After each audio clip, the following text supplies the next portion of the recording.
ಬೇಕಾಗೇ ಇಲ್ಲ. ಈಗ ಓಪನ್ ಮಾಡೋಣ. ದೇವ್ರ ಹತ್ರ ಅಂತ ಬೇಡ್ಕತ್ತೀಯ? ನೆಕ್ಸ್ಟ್ ಹಿಂಗೆ ಹೊಸದ್ ಬರ್ತಾ ಇರ್ಲಪ್ಪ ಅಂತ. ಬೆಳಗ್ಗೆನೆ ಟ್ಯಾಕ್ಸ್ ಹಾಕೊಳ್ಳೋ ಟೆಸ್ಟಿಂಗ್ ನಡೀತು. ಏನ್ ಕನೆಕ್ಟರ್? ವಿಜಿ ಡಿವಿಜಿನ ಇದು ಗಿಫ್ಟ್ ಬಂದಿರೋ ಮಾನಿಟರು. ಪ್ಲೀಸ್ ಅದು ಒಂದು ಡೈಲಾಗ್ ಇದೆ ಗುರು. ಆನ್ಲೈನ್ ಏನೇ ಆರ್ಡರ್ ಮಾಡಿದ್ರು ಏನಾದ್ರೂ ಒಂದು ಸೀನ್ ಇರುತ್ತೆ ಗುರು. ನನಗೆ ಕುತ್ಕೊಂಡು ಫುಲ್ ಡಾರ್ಕ್ ರೂಮಲ್ಲಿ ಕ್ವಾಲಿಟಿ ಯಾವ ಥರ ಇದೆ ಅಂತ ಮಾಡಿ. ಬಾಯ್ಸ್ ಆ್ಯಂಡ್ ಗರ್ಲ್ಸ್ ನಮಸ್ಕಾರಗಳು, ವೆಲ್ಕಮ್ ಟು ಇವತ್ತಿನ ಹೊಸ ವ್ಲಾಗ್. ಸೊ ಇವತ್ತು ಬೆಳಿಗ್ಗೆನೆ ನಾವು ಸ್ವಲ್ಪ ಕೆಲಸ ಮಾಡೋಣ, ನಮ್ಮ ಗೇಮಿಂಗ್ ಚಾನಲ್ಗೆ ಸ್ವಲ್ಪ ವೀಡಿಯೋಸ್ ಎಡಿಟ್ ಮಾಡೋದಿತ್ತು. ಸೊ ಅದನ್ನು ಮಾಡೋಣ ಅಂತ ಹೇಳಿಬಿಟ್ಟು ಬಂದು ಕುತ್ಕೊಂಡೆ. ಇವತ್ತು ದಿನಾನ ಯಾವ ಥರ ಶುರು ಮಾಡ್ತಿದ್ದೀನಿ ನೋಡ್ರಿ. ಟಂಟಡ ಫುಲ್ಲು ಗ್ಯಾಪು. ಸೊ ಏನಾಯಿತು ಅಂತ ಅಂದರೆ ಅಲ್ಲಿದೆ ನೋಡ್ರಿ ಮ್ಯಾಟ್ರು. ಇಲ್ಲಿದ್ದಿದ್ದು ಮ್ಯಾಟ್ರನ್ನ ಅಲ್ಲಿಗೆ ಶಿಫ್ಟ್ ಮಾಡಿಬಿಟ್ಟಿದ್ದೀವಿ. ಏನೇನೋ ಟೆಸ್ಟಿಂಗ್ ಎಲ್ಲ ನಡೀತು. ಏನು ಟೆಸ್ಟಿಂಗ್ ನಡೀತು? ಬೆಳಗ್ಗೆನೆ ಟ್ಯಾಕ್ಸ್ ಹಾಕೊಳ್ಳೋ ಟೆಸ್ಟಿಂಗ್ ನಡೀತು. ಟೆಸ್ಟಿಂಗ್ ನಡೀತು. ಅದು ಫೇಲ್ಯೂರ್ ಆಗಿದ್ದಕ್ಕೆ ಟ್ಯಾಕ್ಸ್ ಹಾಕೋತಾ ಇದ್ದೀವಿ. ಹಂಗಾಗ್ತಿದೆ. ಮಾನಿಟರ್ ಆನ್ ಆಗ್ತಿಲ್ಲ. ಸೊ ಆಲ್ಮೋಸ್ಟ್ ಒಂದು ಸ್ವಲ್ಪ ದಿನದ ಮುಂಚೆ ನಾನೊಂದು ಲಿಸ್ಟ್ ಬರೆದಿಟ್ಟಿದ್ದೆ. ಓಕೆನಾ? ಇಲ್ಲಿ ಸ್ಟಿಕ್ಕಿ ನೋಟ್ಸಲ್ಲಿ ನಾನು ಅಪ್ಗ್ರೇಡ್ ಮಾಡಿದ್ರೆ ನೆಕ್ಸ್ಟು ಏನೇನು ಅಪ್ಗ್ರೇಡ್ ಮಾಡಬೇಕು ಅಂತ ಇದ್ದೀನಿ, ಇಲ್ಲ ಏನೇನು ಅಪ್ಗ್ರೇಡ್ ಮಾಡಬೇಕಾಗುತ್ತೆ ಅಂತ ಅಂದ್ಬಿಟ್ಟು. ಸೊ ಅದರಲ್ಲಿ ಒಂದಿಷ್ಟು 1, 2, 3, 4, 5, 6 ಐಟಮ್ ಇದೆ. ಸೊ ನಾನು ಹೆಂಡ್ತಿನೇ ಹೇಳಿದ್ದು ಬರ್ದಿಡಿ, ಇದನ್ನ ಗೊತ್ತಾಗುತ್ತೆ ಅದು ಎಷ್ಟು ಖರ್ಚಾಗುತ್ತೆ ಅಂತಲೂ ಬರ್ದಿಡಿ ಪಕ್ಕದಲ್ಲಿ. ಬಿಕಾಸ್ ಎಸ್ಟಿಮೇಷನ್ ಒಂದು ಅಂದಾಜು ಸಿಕ್ಬಿಡುತ್ತೆ ಎಷ್ಟು ಖರ್ಚು ಮಾಡಬೇಕಾಗುತ್ತೆ ಅಂದರೆ ಓನ್ಲಿ ರಿಲೇಟೆಡ್ ಟು ನನ್ನ ಕೆಲಸ ಅಪ್ಗ್ರೇಡ್ಸ್. ಓಕೆನಾ? ಗ್ಯಾಜೆಟ್ಸ್. ಸೊ ಆ ಥರ ಹಾಕಿದಾಗ ಆಲ್ಮೋಸ್ಟು ಎಷ್ಟಪ್ಪ ಇದೆ? ಎಷ್ಟು ಲಕ್ಷದ್ದು? ಒಂದು 4 ಅಪ್ರಾಕ್ಸಿಮೇಟ್ಲಿ 4. ಹತ್ರ ಒಂದು 4 ಲಕ್ಷ ಆಗೈತೆ. ಓಕೆನಾ? ಸೊ 4 ಲಕ್ಷ ಇನ್ನೂ ಖರ್ಚು ಮಾಡ್ಬೇಕು ನಾನು ಅಂತ ಅಂದ್ಕೊಂಡಿದ್ದೆ. ಸೊ ಫಸ್ಟ್ ಖರ್ಚು ಇಷ್ಟು ಬೇಗ ಬರುತ್ತೆ ಅಂತ ನಾನು ಅಂದ್ಕೊಂಡಿರಲಿಲ್ಲ. ನೋಡ್ರೆ ಪಟ್ಟಂತ ಆ್ಯಕ್ಚುಲಿ ಮಾನಿಟ್ರೂ ಒಂದು ಆ ಲಿಸ್ಟಲ್ಲಿ ಬರೆದಿದ್ದು ನಾನು. So secondary monitor. ಸೊ ಇವಾಗ ಸೆಕೆಂಡರಿ ಮಾನಿಟ್ರ್ ಹೊಗೆ ಹಾಕ್ಸ್ಕೊಂಬಿಟ್ಟಿದೆ. ಸಿಕ್ಕಾಬಟ್ಟೆ ಹೆಲ್ಪ್ ಮಾಡಿದೆ. ನಾನು ಸ್ಟ್ರೀಮಿಂಗ್ ಸ್ಟಾರ್ಟ್ ಮಾಡಿದ್ದು, ನನ್ನ ಗೇಮಿಂಗು, ನನ್ನ ಯೂಟ್ಯೂಬ್ ಕರಿಯರ್ನೇ ಸ್ಟಾರ್ಟ್ ಮಾಡಿದ್ದು ನಾನು ಆ ಒಂದು ಸಿಂಗಲ್ ಮಾನಿಟರಿಂದ. ಸೊ ಇವತ್ತು ಫೈನಲಿ ಅದು ಕಲಾಸ್ ಆಗಿದೆ. ಸೊ ಒಂದು ಸ್ವಲ್ಪ ಪ್ರಾಬ್ಲಮ್ ಕೊಡ್ತಾಯಿತ್ತು ಆಗಾಗ. ಸೊ ಏನಾಗಿದೆ ಅಂತ ತೋರಿಸ್ಬಿಡ್ತೀನಿ ತಡ್ರಿ. ಸೊ ಸ್ವಿಚ್ ಆನ್ ಮಾಡಿದ್ರೆ ಇಲ್ಲಿ ಆನ್ ಆಗುತ್ತೆ ಅದು. ಓಕೆನಾ? ನೋಡಿರಿ, ಆನ್ ಆಗಿಬಿಟ್ಟು ಆನ್ ಆಗ್ತಾಯಿದೆ. ಆಫ್ ಆಯ್ತು ನೋಡ್ರಿ. ನಾನು ಸರಿಯಾಗೋಯ್ತು ಅಂದ್ಕೊಂಡೆ. ನೋಡಿ ಆಫ್ ಆಯಿತು. ಸೊ ಹಿಂಗೆ ಆಗ್ತದೆ ನೋಡಿರಿ. ಮತ್ತೆ ಆನ್ ಆಗುತ್ತೆ, ಮತ್ತೆ ಆಫ್ ಆಗುತ್ತೆ. ಸೊ ಮೋಸ್ಟ್ಲಿ ಅದು ಫಸ್ಟ್ ಟೈಮ್ ಮಾತ್ರ ಸ್ವಲ್ಪ ಜಾಸ್ತಿ ಹೊತ್ತು ಆನ್ ಇರುತ್ತೆ ಅನಿಸುತ್ತೆ. ನಾನು ಸರಿಯಾಗೋಯ್ತು ಅಂತ ಅಂದ್ಕೊಂಡೆ. ಸರಿಯಾಗಿದ್ರೆ ಅಪ್ಪ ಟ್ಯಾಕ್ಸ್ ಉಳಿತು ಅಂತ ಅಂದ್ಕೊಂಡಿರೋರು. ಸೊ ಎನಿವೆ ಹಿಂಗೆ ಆಗ್ತಿದೆ ನೋಡಿರಿ. ಆನು ಆಫು ಹಿಂಗೆ ಆಗ್ತಿದೆ. ಸೊ ಹಾಗಾಗಿ ಇಟ್ಸ್ ಟೈಮ್ ಇದನ್ನು ಅಪ್ಗ್ರೇಡ್ ಮಾಡುವಂಥದ್ದು. ಬಟ್ ಇವಾಗ ನಾನು ಅಂದ್ಕೊಂಡಿದ್ದೀನಿ ಗೊತ್ತಾಗಲೇ, ಈ ಮಾನಿಟ್ರನ್ನ ಸೆಕೆಂಡರಿ ಮಾನಿಟ್ರಾಗಿ ಯೂಸ್ ಮಾಡೋಣ, ಮೇನ್ ಮಾನಿಟ್ರು ಬೇರೆ ಥರಣ ದೊಡ್ಡದಾಗಿರೋ ಥರಣ ಅಂತ. ಈಗ ಯೋಚನೆ ಮಾಡಿದ್ರೆ ಅದು ಆಗಲ್ಲ. ಯಾಕೆಂದರೆ ನಮಗಿರೋ ಸ್ಪೇಸ್ ಸಿಕ್ಕಾಬಟ್ಟೆ ಕಡಿಮೆ. ಅಲ್ಲಿ ಗೋಡೆ ಇದೆ, ಇಲ್ಲಿ ಗೋಡೆ ಇದೆ. ಸೊ ಇದಕ್ಕೆ ಸೆಟ್ ಆಗೋ ಥರನೇ ತರಬೇಕು ನಾನು ನೆಕ್ಸ್ಟ್ ತಂದರೆ. ಸೊ ಅದಕ್ಕೆ ಏನು ಮಾಡ್ತಿದ್ದೀನಿ, ಮೇನ್ ಮಾನಿಟ್ರ್ ಏನಿತ್ತು ಇದನ್ನೇ ಮೇನ್ ಮಾನಿಟ್ರಾಗಿ ಯೂಸ್ ಮಾಡೋಣ. 144 ಹರ್ಟ್ಸ್ ಮಾನಿಟ್ರ್ ಇದು ಚೆನ್ನಾಗೇ ಇದೆ. ಸೊ ಸೆಕೆಂಡರಿ ಮಾನಿಟ್ರು ಒಂದು ಈ ಸೈಜಿನ ತರಬೇಕು. ಇಲ್ಲ ಅಂತ ಹೇಳಿದ್ರೆ ಇದಕ್ಕಿಂತ ಚೂರು ದೊಡ್ಡದು, ಮೇ ಬಿ ಈ ಸೈಜಿನ ತರಬೇಕು. ಆಲ್ರೆಡಿ ಇದನ್ನು ಕ್ರಾಸಾಗಿ ಇಟ್ಕೋತಾ ಇದ್ದೆ. ಸೊ ಈ ಸೈಜು ಇಲ್ಲ ಆ ಸೈಜು, ಇದಕ್ಕಿಂತ ದೊಡ್ಡದು ಆಗಂಗಿಲ್ಲ. ಸೊ ಅದು ಇವಾಗ ಕ್ರೈಟೀರಿಯಾ. ಸೊ ಆ ಥರ ಯೋಚನೆ ಮಾಡ್ತಾಯಿದ್ದೀನಿ. ಅದಕ್ಕೇ ಅಮೆಝಾನ್ ಪೇಜ್ನ ಓಪನ್ ಮಾಡಿ ಕೂತಿದ್ದೆ, ನೋಡೋಣ ಯಾವುದು ಚೆನ್ನಾಗಿದೆ, ಏನು ಬಜೆಟಲ್ಲಿ ಬರುತ್ತೆ ಅಂತ ಅಂದ್ಬಿಟ್ಟು ಚೀಪೆಸ್ಟ್ ಮಾನಿಟ್ರ್ ಅಂತ ಹಾಕಿದ್ದೀನಿ. ನೋಡೋಣ. ಆ್ಯಕ್ಚುಲಿ ನನಗೆ ಸಿಕ್ಕಾಬಟ್ಟೆ ಆಸೆ ಇತ್ತು. ನಾನು ಅದು ಬರ್ದಿದ್ದು ನಾನು ಅಪ್ಗ್ರೇಡ್ ಆದರೂ ನೀವು ನಂಬಲ್ಲ, 15,000 ಬರ್ದಿದ್ದೀನಿ ಮಾನಿಟ್ರಿಗೆ. ಒಂದು ಕರ್ವ್ಡ್ ಮಾನಿಟರು ಸ್ಯಾಮ್ಸಂಗ್ ತೊಗೊಳ್ಳೋಣ ಅಂತ ಅಂದ್ಕೊಂಡಿದ್ದೆ. ಬಟ್ ಇವಾಗ ನೀವು ಯೋಚನೆ ಮಾಡಿದ್ರೆ ಆಗಲ್ಲ ತೊಗೊಳೋದಕ್ಕೆ, ತುಂಬಾ ಸ್ಪೇಸ್ ಕಡಿಮೆ ಇದೆ. ಬಾಯ್ಸ್ ಆ್ಯಂಡ್ ಗರ್ಲ್ಸ್ ನಮಸ್ಕಾರ. ಇವತ್ತು ನೆಕ್ಸ್ಟ್ ಡೇ. ಸೊ ನಿನ್ನೆ ಆದಷ್ಟು ರಿಸರ್ಚ್ ಮಾಡೋದು, ಯಾವ್ದು ತೊಗೊಳ್ಳಿ ಏನು ಮಾಡಲಿ ಅಂತ ಫುಲ್ ಕನ್ಫ್ಯೂಷನ್ನು. ಮಾರ್ಕೆಟಲ್ಲಿ ಅಷ್ಟೊಂದು ಮಾನಿಟ್ರ್ಗಳು ಅವೈಲೇಬಲ್ ಇದ್ದಾವೆ, ಯಾವ್ದು ತೊಗೊಳ್ಳಿ, ಯಾವುದು ವ್ಯಾಲ್ಯೂ ಫಾರ್ ಮನಿ, ಅದು ಇದು ಅಂತ. ಆ್ಯಂಡ್ ಅದ್ರ ಜೊತೆಗೆ ನನ್ನ ಹೆಂಡ್ತಿನೂ ಫುಲ್ ಜೋಶ್ ಕೊಟ್ಬಿಟ್ಲು. ಸೊ ತೊಗೊಳ್ತಾರೆ, ಚೆನ್ನಾಗಿರೋದು ತೊಗೊಳ್ರಿ, ಒಂದು ಅಪ್ಗ್ರೇಡ್ ಆಗಿದ್ರಿ ಅಂತ ಅನ್ನಿಸ್ಬೇಕು. ಸೊ ಆ ಥರದ್ದು ತೊಗೊಳ್ಳಿ ಅಂತ ಎಲ್ಲ. ಸೊ ಹೈ ಬಜೆಟ್ದೇ ತೊಗೊಳ್ಳೋಣ ಅಂತ ಹೋಗಿದ್ದೆ. ಅದಾದಮೇಲೆ ಏನೋ ಆಯಿತು, ಬೇಡ ಅಂತ ಅನ್ನಿಸ್ತು. ಅದಾದಮೇಲೆ ಇವಾಗ ಫುಲ್ ಲೋ ಬಜೆಟು ಅಲ್ಲ, ಹೈ ಬಜೆಟು ಅಲ್ಲ, ಒಂದು ಮಿಡ್ ರೇಂಜಲ್ಲಿ ನನಗೆ ವ್ಯಾಲ್ಯೂ ಫಾರ್ ಮನಿ ಅನಿಸಿದ್ದನ್ನು ನಾನು ಆರ್ಡರ್ ಮಾಡಿದ್ದೀನಿ. ಆ್ಯಂಡ್ ಇವತ್ತು ಬೆಳಗ್ಗೆ ಈಗಷ್ಟೇ ಎದ್ದೆ ನಾನು. ಸೊ ಎದ್ದುಬಿಟ್ಟು ಆಬ್ವಿಯಸ್ಲಿ ಎಲ್ಲರೂ ಏನು ಮಾಡ್ತಾರೆ, ಮೊಬೈಲ್ ಸ್ಕ್ರಾಲ್ ಮಾಡ್ಕೊಂಡು ಕೂತ್ಕೋತಾರೆ. ಸೊ ಅದೇ ಥರ ಮಾಡಿಕೊಂಡು ನಾನು ಕೂತ್ಕೊಂಡಿದ್ದೆ. ಅದೇ ಟೈಮಿಗೆ ಒಂದು ನೋಟಿಫಿಕೇಷನ್ ಬಂತು. ಏನಂತ ನೋಡ್ರಿ ಇಲ್ಲಿ ಔಟ್ ಫಾರ್ ಡೆಲಿವರಿ ಅಂತ.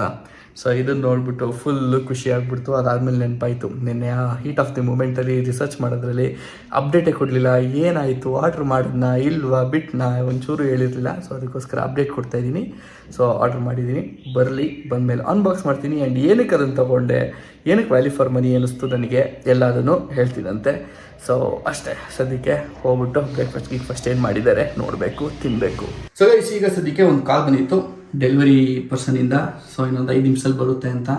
ಮೇಲ್ಗಡೆ ಇದ್ದೆ, ಸ್ನಾನ ಮಾಡೋಣ ಅಂತ ಹೋಗ್ತಿದ್ದೆ. ಅಷ್ಟರಲ್ಲಿ ಕಾಲ್ ಬಂದಿದ್ದಕ್ಕೆ ಸರಿ ಪಟ್ಟಂತ ಫಸ್ಟ್ ನೋಡ್ಬಿಡೋಣ, ಅದಾದಮೇಲೆ ಹೋಗೋಣ ಸ್ಥಾನಕ್ಕೆ ಅಂತ ಹೇಳ್ಬಿಟ್ಟು ಕೆಳಗಡೆ ಬಂದುಬಿಟ್ಟಿದ್ದೀವಿ. ಅದೊಂದು ಸರಿ ಪ್ರಾಡಕ್ಟ್ ನೋಡಿಬಿಟ್ರೆ ಒಂದು ಮನಸ್ಸಿಗೆ ಸಮಾಧಾನ, ರಿಸೀವ್ ಮಾಡ್ಕೊಂಬಿಟ್ರೆ ಅದಾದಮೇಲೆ ಅನ್ಬಾಕ್ಸಿಂಗ್ ಮಾಡೋಣ. ಅದು ಸ್ವಲ್ಪ ಡಿಲೇ ಆದರೂ ಪರವಾಗಿಲ್ಲ, ಬಟ್ ಕಣ್ಮುಂದೆ ಬಂತಪ್ಪ, ತಲುಪ್ತಪ್ಪ ನಮ್ಮ ಮನೆಗೆ ಅನ್ನೋದು ಒಂದು ಖುಷಿ ಕೊಡುತ್ತೆ ನೋಡ್ರಿ. ಆ ಖುಷಿಗೋಸ್ಕರ ಪಟ್ಟಂತ ಹೊಡ್ಬಂದ್ಬಿಟ್ಟೆ. ಅಲ್ಲಿ ನೋಡಿ, ನನ್ನ ಹೆಂಡತಿಗೆ ಏನು ತಲೆನೋವೇ ಇಲ್ಲ, ಬೇಕಾಗೇ ಇಲ್ಲ. ಕೇಳಿಸ್ಕೊಂಬಿಟ್ಟ? ಕೇಳಿಸ್ದಂಗೆ ಹೇಳ್ಬೇಕಾಗಿತ್ತು. ತಲೆ ರೂಮ್ಗೆ ಹೋಗ್ಬಿಟ್ಟು ಹೇಳ್ತೀನಿ. ಬೆಳಗ್ಗೆ ಹೇಳಿದ್ದೆ ನನ್ನ ಹೆಂಡತಿ ಫುಲ್ ಜೋಶಲ್ಲಿ ಹುರಿದುಂಬಿಸ್ಬಿಟ್ಲು, ಚೆನ್ನಾಗಿ ತೊಗೊಳ್ಳಿ, ನೀನು ಅಪ್ಗ್ರೇಡ್ ಆಗೋ ಥರ ತೊಗೊಳ್ಳಿ ಅಂತೆಲ್ಲ. ಅದಕ್ಕೇ ತಗೊಳಕ್ಕೆ ಹೋಗ್ಬಿಟ್ಟು ಇಂಥದ್ದು ತೊಗೊಂಬಿಟ್ಟೆ ಅಂತ. ಹಾಂ, ನೋಡಿ ಪ್ರೈಸ್ ರಿವೀಲ್ ಆಗೋಯ್ತು. 15,000. ಹಾಂ, ನಾನು ತೊಗೊಬೇಕು ಅಂದ್ಕೊಂಡಿದ್ದು 15,000 ತಗೋಬೇಕಿತ್ತು. ಪ್ಲೀಸ್ ಪ್ಲೀಸ್, ಅದು ಒಂದು ಡೈಲಾಗ್ ಇದೆ, ಆ ಡೈಲಾಗ್ ಬೇಡ. ದೊಡ್ಡ ಡೈಲಾಗ್ ಕೇಳಿದ್ಯಾ? ಅಲ್ಲ, ಕೊಡ್ಲಾ ದುಡ್ಡು ಅಲ್ಲ, ಕಮೆಂಟ್ ಆಗ್ತಾರೆ ನೋಡು. ಬಂತು ಗೈಸ್, ಬಂತು ಬಂತು ಬಂತು ಬಂತು ಖುಷಿ.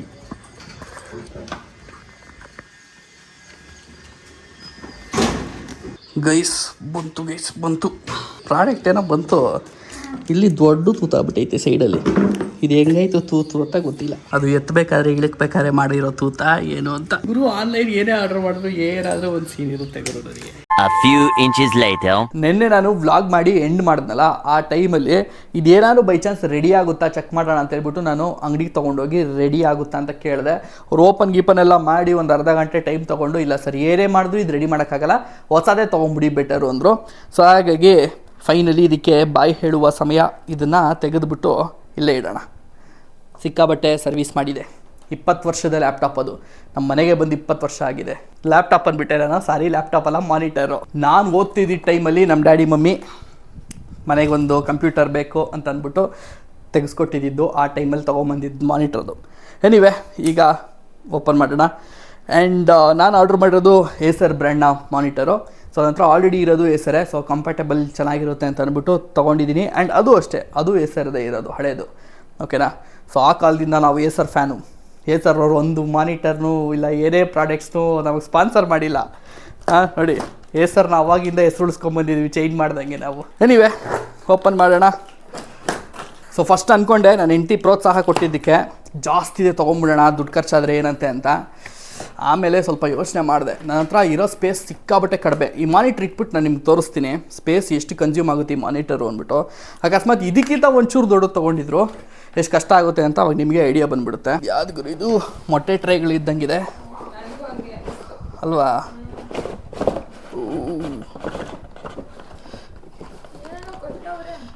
ಏನು ಕೊಟ್ಟವ್ರೆ? ಎಲ್ಲ ಕಾಂಪೊನೆಂಟ್ಸ್ ಅಷ್ಟೇ, ಎಕ್ಸ್ಟ್ರಾ ಏನೂ ಕೊಡಲ್ಲ.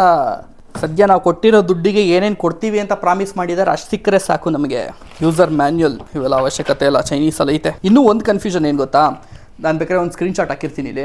ನಾನು ಆರ್ಡರ್ ಮಾಡಿರೋದು LED ಮಾನಿಟರ್, ಓಕೆನಾ? ಬಟ್ ಇಲ್ಲಿ ನನಗೆ ಬಂದಿರೋದು LCD ಮಾನಿಟರ್ ಅಂತಲೇ ಕ್ಲೀನಾಗಿ ಮೆನ್ಷನ್ ಮಾಡಿಬಿಟ್ಟಿದ್ದಾರೆ. ಸೊ ಅದನ್ನು ಫೋಟೋ ಹಾಕ್ಬಿಟ್ಟು ತೆಗೆದುಬಿಟ್ಟು ನಾನು ನಿಮಗೆ ಈ ಸೈಡ್ ಹಾಕಿರ್ತೀನಿ, ಓಕೆನಾ? ಅದು ಮಾನಿಟರ್ ಮೇಲಿರೋ ಸ್ಟಿಕ್ಕರು, ಅದು ಫಿಗರ್ ಔಟ್ ಮಾಡ್ತೀನಿ ಏನು ಮಾಡೋದು ಏನು ಕತೆ ಅಂತ. ಒಂದು HDMI ಕೇಬಲ್ ಕೊಟ್ಟಿದ್ದಾರೆ ಅಷ್ಟೇ. HDMI ಜೊತೆಗೆ ಬೇರೆ ಯಾವ್ದಾದ್ರು ಕೊಟ್ಟಿದ್ರು ಇನ್ನೂ ಒಂದು ಕೇಬಲ್ ಚೆನ್ನಾಗಿರೋದು. ಆಬ್ವಿಯಸ್ಲಿ ನಾನು ಆರ್ಡ್ರ್ ಮಾಡಿರೋ ಬಜೆಟ್ಗೆ ಎಕ್ಸ್ಪೆಕ್ಟ್ ಮಾಡೋಕ್ಕೂ ಆಗಲ್ಲ. ಸೊ ಇದು ಸ್ಟ್ಯಾಂಡು, ಅದ್ರ ಜೊತೆಗೆ ನೆಕ್ಸ್ಟ್ ಸ್ಟ್ಯಾಂಡ್ನ ಪಾರ್ಟು ಇಲ್ಲಿದೆ. ಸ್ಕ್ರೂ ಕೊಟ್ಟಿಲ್ಲ, ಹಂಗೆ ಹಾಕೋದಷ್ಟೇ. ಇದು ಕರೆಕ್ಟಾಗಿ ಹಾಕೋಣ ಇಲ್ಲ ಉಲ್ಟಾ ಹಾಕ್ಬೇಕಾಗಿತ್ತ ಗೊತ್ತಿಲ್ಲ. ಇದು ಕರೆಕ್ಟ್ ಉಲ್ಟಾ ಹಾಕ್ಬಿಟ್ಟು ಅದೊಂಬಿಟ್ಟು ಹಾಕ್ಕೊಂಡು ಇಲ್ಲವಾ ಇದೇನಿದು ಹಿಡಿತಾನೆ ಇಲ್ಲ. ಹಾಂ, ಡನ್. ಇಲ್ಲಿ ಒಂದು ಪವರ್ ಅಡ್ಯಾಪ್ಟರ್ ಕೊಟ್ಟಿದ್ದಾರೆ. ಮೇಯ್ನ್ ನಮ್ಮ ಮಾನಿಟರ್ ಇಲ್ಲೇ ಇದೆ. ಇದನ್ನು ತೆಗೆದು ಬಿಡೋಣ ಹೋಗಿ ಸೈಡ್ಗೆ. ಸೂಕ್ಷ್ಮವಾಗಿ ಹುಷಾರಾಗಿ ತೆಗೆಯೋಣ. ಓಹೋ ಇನ್ನೊಂದು ಮಾನಿಟರು. ಸೊ ಜಾಸ್ತಿ ಏನು ಟೈಮ್ ಹಿಡಿಲಿಲ್ಲ, ಪಟ್ ಅಂತ ಹೇಳ್ಬಿಟ್ಟು ಮೌಂಟ್ ಮಾಡೋದಷ್ಟೇ. ಹಾಂ ಸರಿ ಇಡವಾಯ್ತು. ನಾವು ಗಂಡು ಮಕ್ಳು ಗೈಸ್ ಇವೆಲ್ಲ ಯೋಚನೆ ಮಾಡಲ್ಲ, ಹೆಣ್ಮಕ್ಳಿಗೆ ಯೋಚನೆ ಬರೋದು. ಪೂಜೆ ಮಾಡಬೇಕು, ಕುಂಕುಮ ಇಡಬೇಕು, ಹೊಸ ವಸ್ತು ನಮ್ಮ ಮನೆಗೆ ಬಂದಿದೆ ಅಂದರೆ ಅದನ್ನ ಪೂಜೆ ಮಾಡಿ ಉಪಯೋಗಿಸಿದ್ರೆ ಒಳ್ಳೆಯದು ಅನ್ನೋದು. ಪೂಜೆ ಪುರಸ್ಕಾರಗಳು ನಡೀತಾ ಇದೆ. ಅರ್ಶಿನ ಕುಂಕುಮ ದೇವ್ರ ಹತ್ರ ಅಂತ ಬೇಡ್ಕತೀಯ. ನೆಕ್ಸ್ಟ್ ಹಿಂಗೆ ಹೊಸದು ಬರ್ತಾ ಇರಲಪ್ಪ ಅಂತ. ಯಾವುದು ಕೆಟ್ಟೋಗ್ತಾರೆ ಬರ್ತಾ ಇರಲ್ಲಪ್ಪ ಹೊಸ ಒಂದು. ಚೆನ್ನಾಗಿದೆ, ಕೆಟ್ಟೋಗಿಲ್ಲ. ಅಲ್ಲವಾ, ಅಲ್ಲಿ ಒಂದು ಕೆಟ್ಟೋಗಿರೋದಕ್ಕೆ ರಿಪ್ಲೇಸ್ಮೆಂಟ್ ಅಲ್ಲ ತಂದಿರೋದು. ಸೊ ಆ ಥರ ಯಾವ್ದಾರ ಒಂದು ಲಾಸ್ ಆಗಿ ಹೊಸದು ರಿಪ್ಲೇಸ್ಮೆಂಟ್ ಬೇಡಪ್ಪ ದೇವ್ರೆ, ಹೊಸದು ಬರ್ತಾ ಹೊಸದು ಬರ್ತಾ ಇರಲಪ್ಪ ದೇವ್ರೆ ಅಂತ. ದೇವ್ರು ಸ್ವಲ್ಪ ಬೇಗ ತತಸ್ತು ಅಂತಾರೆ. ಅದ್ರ ಜೊತೆಗೆ ನಾವೇನ್ ಕೇಳ್ತೀವಿ ಅನ್ನೋದನ್ನು ಕ್ಲಿಯರ್ ಆಗಿ ಕೇಳ್ಬೇಕು. ಇದೇ ತರ ಬರ್ತಾ ಇರಲಪ್ಪ ಅಂದ್ರೆ ಇದು ಹೆಂಗ್ ಬಂತು, ಅಲ್ಲಿ ಯಾವ್ದೋ ಹಾಳಾಗಿದ್ದಕ್ಕೆ ಬಂತು ತಾನೆ. ಯಾವ್ದು ಕೆಟ್ಟೋಗ್ದೇನೆ ಎಲ್ಲ ಚೆನ್ನಾಗಿ ವರ್ಕಿಂಗ್ ಕಂಡೀಷನ್ ಅಲ್ಲಿ ಇರ್ಬೇಕಾದ್ರೇನೆ ಇನ್ನು ಹೊಸ ಆಗಿರೋ ತರ ಬರ್ಲಿ, ಹೊಸ ತಗೊಳ್ತಾ ಇರೋ ತರ ಅವಕಾಶಗಳು ಕೂಡ ಬರ್ಲಿ ಅಂತ ಕೇಳ್ಕೊಳ್ಳೋದು. ಹೋದ್ ವರ್ಷ ಒಂದ್ AC ತಗೊಂಡ್ವಿ, ಈ ವರ್ಷ ಮಾನಿಟರ್ ತಗೊಂಡ್ವಿ. ಹಾ AC ತಗೊಂಡಿದ್ದು ಒಂದ್ ಲೆಕ್ಕ, ಅದು ಗುಡ್ ಲೆಕ್ಕ. ಇದು ಸ್ವಲ್ಪ ಲಾಸ್ ಲೆಕ್ಕ ಹಂಗಂತ ಅನ್ಕೋಬಿಡಿ. ನೆಕ್ಸ್ಟ್ ಅಪ್ಗ್ರೇಡ್ ಮಾಡ್ದೆ ಅನ್ಕೊಳ್ಳಿ ಅಷ್ಟೇ. ಆಯ್ತು, ನೀನ್ ಹೆಂಗ್ ಹೇಳ್ಸೋ ಹಂಗೆ ಬಿಡವಾ. ಓಕೆ, ಅದು ಮೇಲ್ ಕವರ್ ತೆಗಿ ನೀನೆ. ನಮ್ಮನೇಲಿ ಇದನ್ನೆಲ್ಲ ತೆಗಿಯಕ್ ಬಿಡಲ್ಲ. ಏಕೆ? ಅದ್ ಎಷ್ಟ್ ದಿನ ಇರುತ್ತೋ ಇರ್ಲಿ, ಅದ್ ಧೂಳು ಕುತ್ಕೊಂಡ್ಮೇಲೆ. ನಾನು ಹಂಗೆ ಇದ್ದೆ, ಬಟ್ ಇದು ಕೆಲಸ ಮಾಡ್ಬೇಕಾದ್ರೆ ಸುಮ್ಮನೆ ಒಂಥರ ಅಬ್ಸ್ಟೆಕಲ್ ತರ ಇರುತ್ತೆ, ಡಿಸ್ಟ್ರಾಕ್ಷನ್. ಬಂತು ಗೈಸ್, ಬಂದ್ಬಿಡ್ತು ಫುಲ್ಲು ಆನ್ ಮಾಡಿ ನೋಡಿ. ಇಲ್ಲ ತಗೋ ಅಡಾಪ್ಟರು. ಇದು ಮಾನಿಟರ್ ಬ್ಯಾಕ್ ಸೈಡು, ಓಕೆನಾ. ಸೊ ಮಾಡಲ್ ನಂಬರ್ ಅದು ಇದೆಲ್ಲ ಇದೆ ಇಲ್ಲಿ. ಸೊ ಆಬ್ವಿಯಸ್ಲಿ ನಾನು ಡಿಸ್ಕ್ರಿಪ್ಷನಲ್ಲಿ ಕೊಟ್ಟಿರ್ತೀನಿ ಆ್ಯಂಡ್ ಪ್ರಾಡಕ್ಟ್ಸು ಟ್ಯಾಗ್ ಮಾಡಿರ್ತೀನಿ, ಬೇಕು ಅಂದರೆ ನೀವು ಚೆಕ್ ಮಾಡ್ಬೋದು. ಹಿಂದ್ಗಡೆ ಯಾವ ಪೋರ್ಟ್ಸ್ ಇದೆ ಅಂತ ತೋರಿಸ್ಬಿಡ್ತೀನಿ. ಸೊ ಇದೊಂದು ಪವರ್ ಕೇಬಲ್ನ ಹಾಕೋದಕ್ಕೊಂದು ಪೋರ್ಟ್ ಇದೆ, ಆ್ಯಂಡ್ ಅದ್ರ ಜೊತೆಗೆ HDMI ಕೇಬಲ್ ಇದೆ. ಆಮೇಲೆ VGA ಪೋರ್ಟ್ ಇದೆ, ಸೊ VGA ಪೋರ್ಟ್ ಇದೆ. ಸೊ VGA ಪೋರ್ಟ್ಗೆ ಒಂದು ಪ್ರಾಪರ್ VGA ಕೇಬಲ್ ಕೊಟ್ಟಿದ್ದರೆ ಇನ್ನೂ ಚೆನ್ನಾಗಿರೋದು. Especially VGA to display port ಏನಾದರೂ ಒಂದು ಕನೆಕ್ಟರ್ ಕೊಟ್ಬಿಟ್ಟಿದ್ದರೆ ಕೇಬಲ್ಲು ಮಸ್ತಾಗಿರೋದು. ಏನು ಹೇಳ್ದೆ ಹೇಳೋಣ? ಕನೆಕ್ಟರ್ ಕೊಟ್ಟಿದ್ರೆ. ಏನು ಕನೆಕ್ಟರ್? VGA DVG ಅದೇ ಅಂದ್ರೆ ಇದರಿಂದ HDMI ಕೇಬಲ್ ಕನೆಕ್ಟ್ ಮಾಡ್ಕೊಳ್ಳೋ ತರ ಒಂದು ಕನೆಕ್ಟರ್ ತಾನೆ. ಸರಿ ವೆಗೇಶ್. ಸೊ ಇದು HDMI ಕೊಟ್ಟರೆ ನನಗೆ ಖುಷಿ ಆಯಿತು. ಸೊ ಇದಕ್ಕೆ ಕಂಪ್ಯಾಟಬಲ್ ಆಗಿರೋದು ಕೊಟ್ಟರೆ 144 Hz ಮಾನಿಟ್ರ್ ಇದು. ಸೊ 144 Hz ಕ್ಲೀನಾಗಿ ಬರುತ್ತೆ, ಓಕೆನಾ. ಅಕಸ್ಮಾತ್ HDMI ಸಪೋರ್ಟ್ ಮಾಡಿಲ್ಲ ಅದು ಇದು ಅಂತ ಹೇಳಿದ್ರೆ 60 Hzಗೆ ನೀನು ತಗೋ ಚಾನ್ಸಸ್ ಇರುತ್ತೆ. ಮಾಡಿಲ್ಲ? ಮಾಡು ನೀನೇ, ನಿನ್ನ ಕೈಯಾರೇನೆ ಮಾಡು. ಏನು ಆನೇ ಆಗಿಲ್ಲ. ಹಿಂದೆ ಸ್ವಿಚ್ ಲೈಟ್ ಬಂತ ನೋಡು. ಎಲ್ಲಿ ಲೈಟ್ ಬರ್ತಿದೆ? ಹಿಂದೆ ಬಂದಿಲ್ಲ, ಅಲ್ಲಿ ಹೊತ್ತು ನೋಡು ಆ ಬಟನು. ಬಂತಾ? Okay first start guys. ಏನು ಮೇಡಮ್ ಆನ್ ಮಾಡಿಬಿಟ್ರಿ. ಇದನ್ನ ನಿಮ್ಮ ಬರ್ಡೇ ಗಿಫ್ಟ್ ನೀವೇ ಸೆಲ್ಫ್ ಗಿಫ್ಟ್ ತಗೊಂಡ್ರಿ ಅಂತ ಅನ್ಕೊಂಬಿಡಿ. ಕರೆಕ್ಟ್, ಅದಕ್ಕೆ ಇನ್ನೇನು ತಗೊಂಬಾರ್ದು, ಓಕೆನಾ. ನನ್ನ ಬರ್ಡೇಗೆ ಬೇರೆಯವ್ರು ತೊಗೊಬೇಕು ಅಂತ ಹೇಳ್ಬಿಟ್ಟು ನನ್ನ ಹೆಂಡತಿ ಫುಲ್ಲು ಡಿಮ್ಯಾಂಡ್ ಮಾಡ್ತಿದ್ದಾರೆ ಗೈಸ್. ನನ್ನ ಬರ್ಡೇಗೆ ನಾನೇ ತೊಗೊಳಕ್ಕೆ ನನ್ನ ಹೆಂಡತಿ ಡಿಮ್ಯಾಂಡ್ ಆಗ್ತಿರೋದು ಅಷ್ಟೇ. So anyway cable not connected ಅಂತ ಬರ್ತಾಯಿದೆ. ಸೊ ಇವಾಗ ಇದನ್ನು ಸೀದಾ ತಂದುಬಿಟ್ಟು ಇಲ್ಲಿಡ್ತೀನಿ ನೋಡಿ. ಇರೋದೇ ಇಷ್ಟು ಸ್ಪೇಸಲ್ಲಿ ಕಷ್ಟ ಆಗುತ್ತೆ ತುಂಬ. ಸೊ ಇದು ನನ್ನ ಹಳೆ ಮಾನಿಟ್ರು. ಈ ಮಾನಿಟ್ರು ಆಲ್ಮೋಸ್ಟು 16,000 14,000, ನನ್ನ ಕರೆಕ್ಟಾಗಿ ನೆನಪಿಲ್ಲ.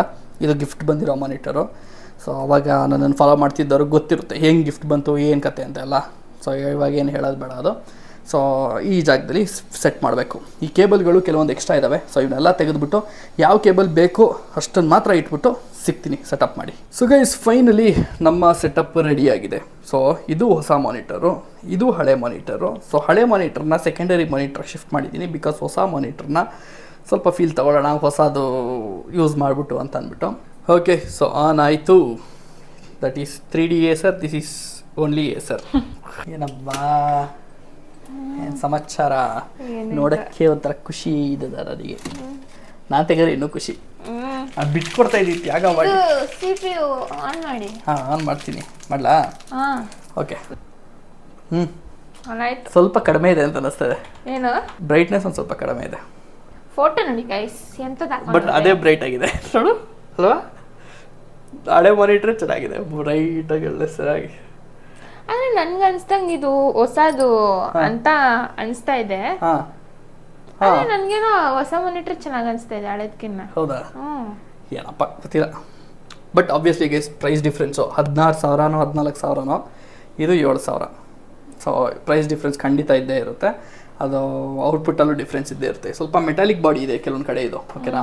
ಕೆಲವೊಂದು ಕಡೆ ಪ್ಲಾಸ್ಟಿಕ್ ಇದೆ, ಮೆಟಾಲಿಕ್ ಇದೆ, ಬಟ್ ಇದು ಫುಲ್ ಪ್ಲಾಸ್ಟಿಕ್ ಬಾಡಿ ಇದು. ಇವಾಗ ಇನ್ನು ದೊಡ್ಡ ಸ್ಕ್ರೀನ್ ಇದೆಯಲ್ಲ, ಇನ್ನು ಜಾಸ್ತಿ ಕೆಲಸ ಮಾಡ್ಲಿ ನಮ್ಮ ಯಜಮಾನ್ರು. ಜಾಸ್ತಿ ಕೆಲಸ ಮಾಡಿ ಜಾಸ್ತಿ ದುಡ್ಡು ಮಾಡಲಿ. ಎಕ್ಸ್ಪೆಕ್ಟೆಡ್ ಗೈಸ್ ಅದು. ದೊಡ್ಡ ಸ್ಕ್ರೀನು, ದೊಡ್ಡ ಕೆಲಸ, ದೊಡ್ಡ ದುಡ್ಡು ಎಲ್ಲ ಬಂದರೆ ಚಂದ. ಸೊ ಗೈಸ್ ಈಗ ಫೈನಲಿ ಮೇನ್ ಇಂಪಾರ್ಟೆಂಟು, ಓಕೆನಾ. ನನಗೆ ಬೇಕಾಗಿದ್ದು ಈ 144 Hz ರಿಫ್ರೆಶ್ ರೇಟ್ ಇದು ಬೇಕಿತ್ತು. ಸೊ ಇದಕ್ಕೆ ಹಾಕಿದ್ದೀನಿ. ತುಂಬ ಡಿಫ್ರೆನ್ಸ್ ಅನಿಸುತ್ತೆ ರಿಫ್ರೆಶ್ ರೇಟು ಚೇಂಜ್ ಮಾಡಿದಾಗ. ಬಟ್ ಒಂದು ಸ್ವಲ್ಪ ಸ್ಕ್ರೀನ್ ಇದಕ್ಕೆ ಕಂಪೇರ್ ಮಾಡಿದ್ರೆ ಇದೊಂಚೂರು ಬ್ರೈಟ್ ಆಗಿದೆ, ಇದೊಂಚೂರು ಡಲ್ ಆಗಿದೆ ಅಂತ ಅನಿಸುತ್ತೆ. ಸೊ ಅಷ್ಟೇ, ಅದು ಬಿಟ್ಟು ಏನೇ ಮೇಜರ್ ಡಿಫ್ರೆನ್ಸ್ ಅಂತ ಅನ್ನಿಸ್ತಾ ಇಲ್ಲ. ಗೇಮ್ ಆಡೋದಕ್ಕೆ ಒಳ್ಳೆ ಮಜಾ ಇರುತ್ತೆ 144 Hz ಇರೋದ್ರಿಂದ. ಸೊ ಮಾಜವಾಗಿ ಗೇಮ್ ಆಡ್ಬೋದು. ಏನಪ್ಪ ಅನ್ನಿಸ್ತು? ಚೆನ್ನಾಗಿದೆ ಅನ್ನಿಸ್ತು. ಖುಷಿ ಆಯ್ತಾ? ನನ್ಗಿಂತ ಜಾಸ್ತಿ ನೀವು ಖುಷಿಯಾಗಿರ್ಬೇಕು, ಅಪ್ಗ್ರೇಡ್ ಮಾಡ್ಕೊಂಡಿದ್ದೀರಾ ಅಂತ. ಒಟ್ನಲ್ಲಿ ನಿಂಗೆ ಖುಷಿ ಇಲ್ಲ? ಖುಷಿ ಇದೆ. ನಾನೇ ತಾನೇ ಹೇಳ್ಬಿಟ್ಟ ಇನ್ನೊಂದು ಚೆನ್ನಾಗಿರೋದು ತಗೊಳ್ಳಿ ಅಂತಂದೆ. ಅನ್ನು ಮತ್ತೆ ಖುಷಿ ಇದೆ. ಹಂಗೆ ಹೇಳ್ಬೇಕು, ಅಜ್ಜಿರ್ ತರ ಮಾತಾಡಬಾರ್ದು. ನಾನೇನಪ್ಪ ನನ್ನ ಆಯ್ತು ವಯಸ್ಸು, ನೀವು ಚೆನ್ನಾಗಿರ್ಬೇಕು, ಈ ತರ ಎಲ್ಲ ಡೈಲಾಗ್ ಹೇಳ್ಬಿಡ್ಬಾರ್ದು. ಖುಷಿ ನಾದ್ರೆ ಖುಷಿ. ಓಕೆ, ಅವಾಗ ನಮಗೂ ಒಂದು ಖುಷಿ ಆಗುತ್ತೆ. ಏನಿವೆ, ಸೊ ಇವಾಗ ನೋಡಿ RGB ಎಲ್ಲ ಆನ್ ಮಾಡಿದ್ದೀನಿ. So this is my final setup, ಓಕೆನಾ. ನಮ್ಮ ಗೇಮಿಂಗ್ ಸೆಟಪ್ ಇನ್ನು ನೀಟಾಗಿ ಕಾಣ್ತಿದೆ. ಕುತ್ಕೊಂಡು ಫುಲ್ ಡಾರ್ಕ್ ರೂಮಲ್ಲಿ ಕ್ವಾಲಿಟಿ ಯಾವ ಥರ ಇದೆ ಅಂತ ಮಾನಿಟರ್ ಕಂಪ್ಯಾರಿಸನ್ ಮಾಡ್ತಾ ಇದ್ದೀವಿ. ಸೊ ಇದು ಹಳೆ ಮಾನಿಟರು, ಇದು ಹೊಸ ಮಾನಿಟರು. ನಾನು ನಿಜವಾಗ್ಲೂ ಹೇಳ್ತೀನಿ, ತುಂಬ ಡಿಫ್ರೆನ್ಸ್ ಅನ್ನಿಸ್ತಾ ಇಲ್ಲ. ಆಬ್ವಿಯಸ್ಲಿ ಡಿಫ್ರೆನ್ಸ್ ಅದೇ ಇರುತ್ತೆ, ಅನ್ನಿಸ್ತಾ ಇದೆ. ಇದು ಬರೀ 60 FPS ಅಲ್ಲಿ ಓಡ್ತಾ ಇರೋದು, ಇದು 60 FPS ಅಂತ 60 Hz ಅಲ್ಲಿ ಓಡ್ತಾ ಇರೋದು, ಇದು 144 Hz ಅಲ್ಲಿ ಓಡ್ತಾ ಇರೋದು. ಸೊ ಪ್ರೈಸ್ ಡಿಫ್ರೆನ್ಸು ನಿಮಗೂ ಗೊತ್ತು. ಸೊ ಕ್ವಾಲಿಟಿ ಸ್ವಲ್ಪ ಬೆಟರ್ ಆಗಿದೆ. ಇದು ಸ್ವಲ್ಪ ತುಂಬ ಸ್ಲೈಟ್, ಓಕೆನಾ. ಮೋಸ್ಟ್ಲಿ ವೀಡಿಯೋದಲ್ಲಿ ಗೊತ್ತಾಗೋದು ಇಲ್ಲ. ನಿಜವಾಗ್ಲೂ ನನಗೆ ರಿಗ್ರೆಟ್ ಅಂತೂ ಆಗ್ತಿಲ್ಲ ಇದನ್ನು ತೊಗೊಂಡಿರೋದು. ಈ ಮಾನಿಟರು ಸಿಕ್ಕಾಬಟ್ಟೆ ವ್ಯಾಲ್ಯೂ ಫಾರ್ ಮನಿ ಅಂತ ಅನ್ನಿಸ್ತಾ ಇದೆ ನನಗೆ. ಕ್ವಾಲಿಟಿ ತುಂಬ ಚೆನ್ನಾಗಿದೆ, ಸಮಾಧಾನ ಆಯಿತು. ಈಗ ಇದನ್ನೆಲ್ಲ ನೋಡಿದ್ಮೇಲೆ ಒಂದು 3-4 ವಿಡಿಯೋ ಸಾಂಗ್ಸ್ ನೋಡಿದ್ವಿ. ನಿನಗೇನೋ ಡಿಫ್ರೆನ್ಸ್ ಅನ್ನಿಸ್ತಾ? ಅಷ್ಟೊಂದು ಇಲ್ಲ, ಅಷ್ಟೇನಿಲ್ಲ, ಸ್ವಲ್ಪ ಇದೆ. ಆ್ಯಂಡ್ ಎಷ್ಟೋ ಒಂದು ಸಾಂಗ್ಗಳಲ್ಲಿ ಈ ಮಾನಿಟರಲ್ಲಿ ಬೆಟ್ರಾಗಿ ಕಾಣಿಸ್ತಿತ್ತು. ಓಕೆ, ನಾವು ಕಡಿಮೆ ಬಜೆಟ್ ಹೊಸ ಮಾನಿಟರಲ್ಲಿ ಇನ್ನೂ ಬೆಟ್ರಾಗಿ ಕಾಣ್ತಿತ್ತು. ವರ್ತ್.